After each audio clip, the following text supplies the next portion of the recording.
ويسألونك عن الجبال فقل ينسفها ربي نسفا فيذرها قاعا صفصفا لا ترى فيها عوجا ولا أمتا يومئذ يتبعون الداعي لا عوج له خشعت الأصوات للرحمن فلا تسمع إلا همسا يومئذ لا تنفع الشفاعة إلا من أذن له الرحمن ورضي له قولا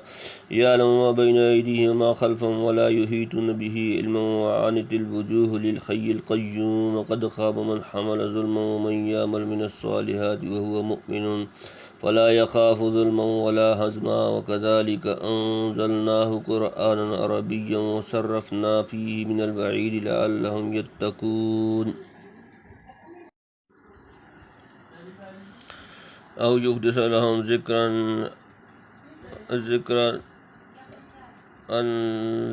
أو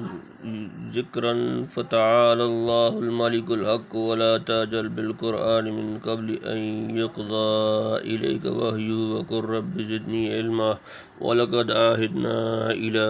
آدم من قبل فنسي ولم نجد له عزما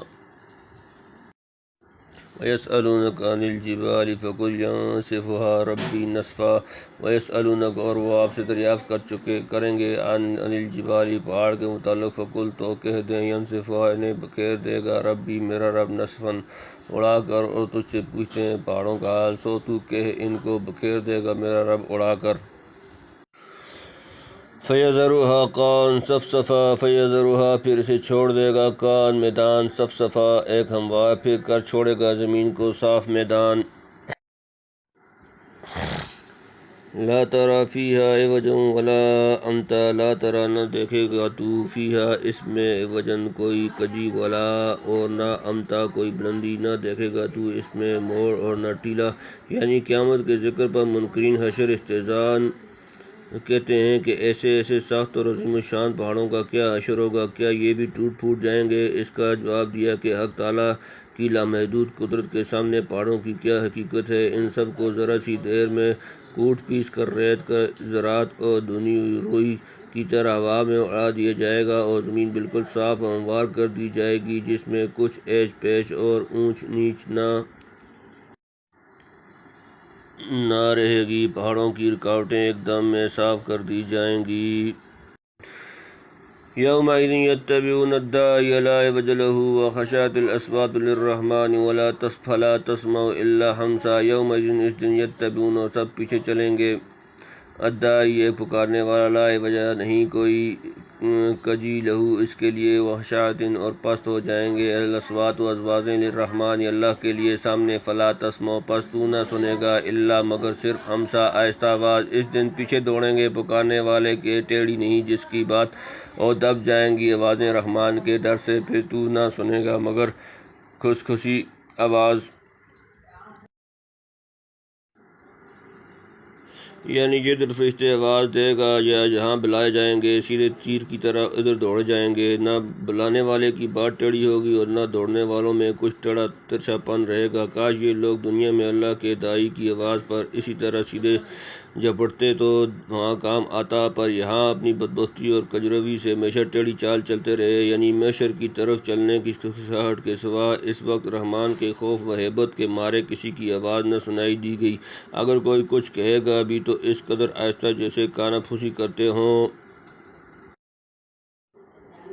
یومئذ لا تنفع الشفاعة الا من اذن له الرحمن ورضی له قولا یومئذ اس دن لا تنفع نہ نفع دے گی الشفاعت کوئی شفاعت الا مگر من جسے اذن له اجازت دے اس کو الرحمن اللہ ورضی اور پسند کرے له اس کی قولا بات اور اس دن کام نہ آئے گی سفارش مگر جس کو اجازت دی رحمان نے اور پسند کی اس کی بات یعنی اس کی سفارش چلے گی جس کو خدا تعالیٰ کی طرف سے سفارش کی اجازت ملے اس کا بولنا خدا کو پسند ہو اور بات ٹھکانے کی ہے اور ایسی شخص کی سفارش کرے جس کی بات لا الہ الا اللہ خدا کو پسند آ چکی ہے کافر کے حق میں کوئی صحیح سفارش نہیں چلے گی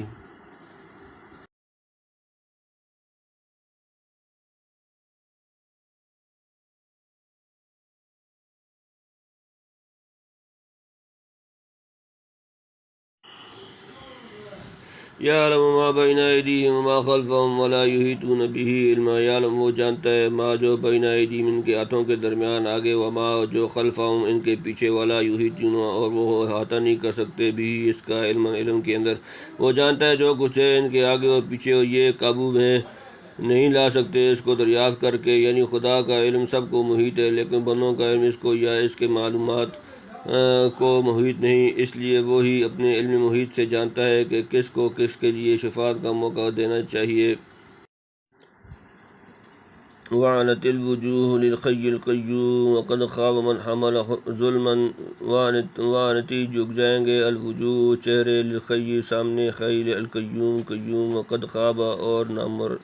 نامراد ہوا، من جو جس، حمل بوجھ اٹھایا، ظلم ظلم اور رگڑتے ہیں منہ آگے اس جیسے ہمیشہ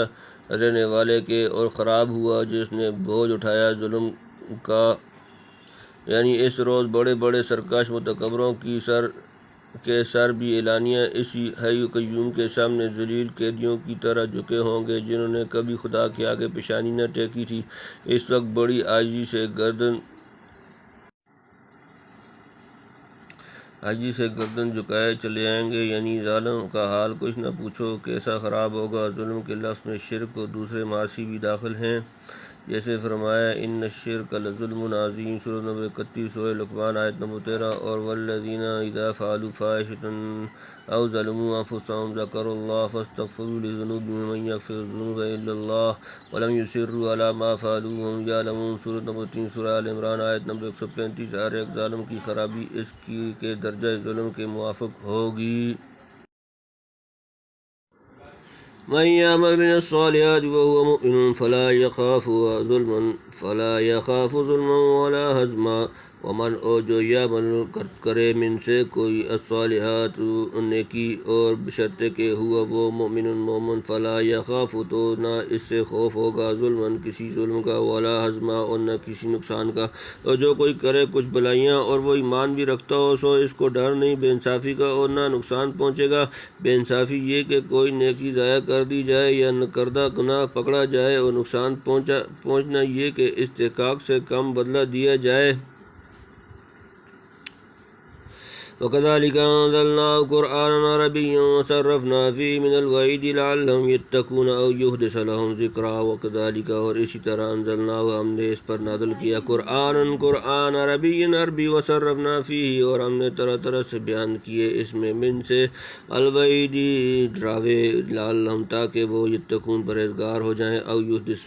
یا وہ پیدا کر دے لہم ان کے لیے ذکرن کوئی نصیحت، اور اسی طرح اتارا ہم نے قرآن عربی زبان کا اور پھیر پھیر کر سنائی ہم نے اس میں ڈرانے کی باتیں تاکہ وہ پرہیز کریں یا ڈالے ان کے دل میں سوچ۔ یعنی جیسے یہاں معاشر کے احوال اور نیک و بد کے نتائج صاف صاف سنا دیے، اسی طرح ہم نے پورا قرآن صاف زبان عربی میں نازل کیا تھا۔ جو لوگ اس کے اولین مخاطب ہیں اس کو پڑھ کر خدا سے ڈریں اور تقوی کی راہ اختیار کریں، اور اتنا نہ ہو تو کم از کم ان کے دلوں میں اپنے انجام کی طرف سے کچھ سوچ تو پیدا ہو جائے۔ ممکن ہے یہی سوچ اور غور و فکر آگے بڑھتے بڑھتے ہدایت پر لے آئے اور ان کے ذریعے سے دوسروں کو ہدایت ہو۔ فتعالى الله الملك الحق ولا تعجل بالقرآن من قبل أن يقضى إليك وحيه وقل رب زدني علما۔ فتعالى الله سو بلند و برتر ہے اللہ، الملک بادشاہ، الحق سچا، ولا اور نہ تعجل جلدی کرو، بالقرآن قرآن میں، من قبل اس سے قبل کے، ان کے یقضى پوری کی جائے، الیک پوری کی جائے، وحیہ اس کی وحی، وقل اور کیے اور رب، وقل اور کہے رب اے میرے رب، زدنی اور کہیے اے میرے رب، زدنی زیادہ دے مجھے، علم سو بلند درجہ اللہ کا، اس سچے بادشاہ کا، اور تو جلدی نہ کر قرآن کے لینے میں جب تک پورا نہ ہو چکے اس کا اترنا، اور کہہ اے رب زیادہ کر میری سمجھ۔ جس نے ایسا عظیم الشان قرآن اتارا اور اپنی رعایا کو ایسی سچی اور کھری باتیں ان کے فائدے کے لیے سنائیں، یعنی جب قرآن ایسی مفید و عجیب چیز ہے تو جس طرح ہم اس کو بتدریج آہستہ آہستہ اتارتے ہیں تم بھی اس کو جبرائیل سے لینے میں جلدی نہ کیا کرو۔ جس وقت فرشتہ وحی پڑھ کر سنائے تم عجلت کر کے اس کے ساتھ ساتھ نہ پڑھو۔ ہم ذمہ لے چکے ہیں کہ قرآن تمہارے سینے سے نکلنے نہ پائے گا، پھر اس فکر میں کیوں پڑھتے ہو کہ کہیں بھول نہ جاؤں۔ اس فکر کے بجائے یوں دعا کیا کرو کہ اللہ تعالیٰ قرآن کی اور زیادہ سمجھ اور بیش از بیش علوم و معارف عطا فرمائے۔ دیکھو آدم نے ایک چیز میں بے موقع تعجیل کی تھی، اس کا انجام کیا ہوا۔ حضرت شاہ صاحب لکھتے ہیں کہ جبرائیل جب قرآن لاتے تو حضرت محمد صلی اللہ علیہ وآلہ وسلم ان کے پڑھنے کے ساتھ آپ بھی پڑھنے لگتے کہ بھول نہ جاؤں۔ اس کو پہلے منع فرمایا تھا سورہ قیامہ میں، لا تحرک به لسانک لتعجل به، آیت نمبر 16، ان علینا جمعہ و قرآن، آیت نمبر 17، سورہ نمبر 75 القیامہ، آیت نمبر 16۔ اور تسلی کر دی تھی کہ اس کا یاد رکھوانا اور لوگوں تک پہنچانا ہمارے ذمہ ہے، لیکن بندہ بشر ہے، شاید بھول گئے ہوں، اس لیے پھر اس آیت سے تقیید کا کیا اور بھولنا کیا کی مثال بیان کی۔ آدم کی وَلَقَدْ عَهِدْنَا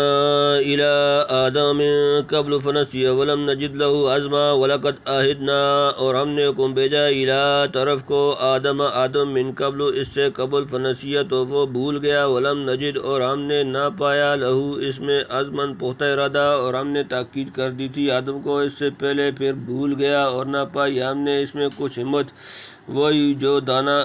کھا لیا تھا، بھول گئے یعنی قائم نہ رہے۔ آگے اس قصے کی قدر تفصیل ہے۔